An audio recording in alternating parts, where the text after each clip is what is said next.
نهه نیم کاله 10 کاله ستاسو سره زما یو سفر دی، یو ژوند دی، او هغه د چا نه پټ پناه نه دی. او دا سفر پارلماني سیاست د 2013 نه ما شروع کړی دی او لا روان دی. او زه د خپل رب نه دا امید لرم، زما د خپل رب نه دا توقع ده او ستاسو نه دا یقین دی زما په تاسو چې انشاءالله په 8 تاریخ په تاسو پګړۍ ته ووایو.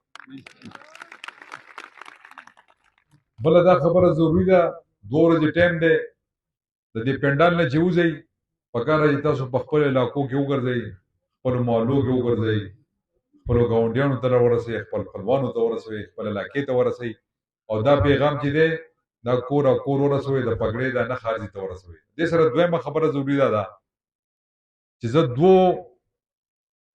دغه ته ولاړ یم، یو صوبایي سیټ ته هم ولاړ یم او نیشنل اسمبلی ته هم ولاړ یم. د تاسو له به 2 بیلټ پیپرې میلاویږي، په دواړو به د پګړۍ نښئ چې خلکو ته دا خبره وکړي چې په هغه دواړو بیلټ پیپرو کې چې پګړۍ ده په هغې به تاسو ټاپه لګوئ. داسې نه چې یو سړی یو بیلټ پیپر کې پګړۍ وګوري او په هغه ټاپه ولګوي چې ما ووټ ورکړو. نه، په دویم بیلټ پیپر به هم پګړۍ نښئ، هغه هم زما نښه ده. نو چې دا تاسو خپلو خپلوانو ته، ملګرو ته، دوستانو ته علاقې کې دا یو خبره هم خلکو ته ورسئ چې په دې خلک دوکه نه شي. ځینې خلک وایي اما دا دوکه هم اکثر کوشش کوي چې یاره غټ ووټ دله ورکړئ وړوکی ماله راکړئ. زه 2 ووټ ورته ولاړ کار به هم په وړوکي ووټ باندې زیات کړي. نو هغه اوس تاسو باندې منحصره ده.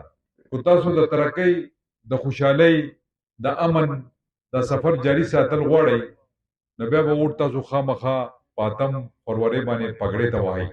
اګو نه تاسو وایئ چې یاره دا بل سړی ښه دی د محمود خان نه، او هغه بهتر طریقې سره خدمت کولی شي، نو زما ګوره په تاسو دا قد ځن نشته، بیا هغه سړی ځانه اته ووټ واچوئ چې کم تاسو ته ښه ښکارېږي. خو زما یقین دا دی چې الحمدلله زما چې کومه کارکردګي ده، ما چې تاسو له کوم خدمات دي، ما چې د مټې تحصیل له، د سوات له، ملکنډ له، خیبر پښتونخوا له کوم خدمات کړي دي، نو هغه به انشاءالله تاسو نظر انداز کوئ. دا خو یو څو خلک دلته ګرځي چغه پورته کوي د عمران خان ووټ تغله دي. دا ووټ د عمران خان نه دی، که په دې ووټ باندې عمران خان ازادی دی یا دا ووټ عمران خان له څه فایده ورکولی، نو لول به ما تاسو ته ویلي چې زه کښېنم او دوله دا ووټ ورکړئ چې د عمران خان دا مسله حل شي. خو دا هغه منافقین او غله او ډاکوان راغونډ شوي زما نه تاسو ښه پېژنئ. زه به څه ووایم؟ تاسو یې ما نه ښه پېژنئ که نه؟ نو زه پې څه نه وایم چې تاسو یې ښه پېژنئ، نو ما د څه ضرورت دی؟ ځکه زما د خولې نه چې الفاظ وځي نو د هغه نه بیا سړی جوړېږي، نو زه نه غواړم چې دومره سړي جوړ شي. بهرحال دا خو هغه خبرې چې د رښتینه والي سره ما تاسو سره وکړې. اوس دلته راځم یو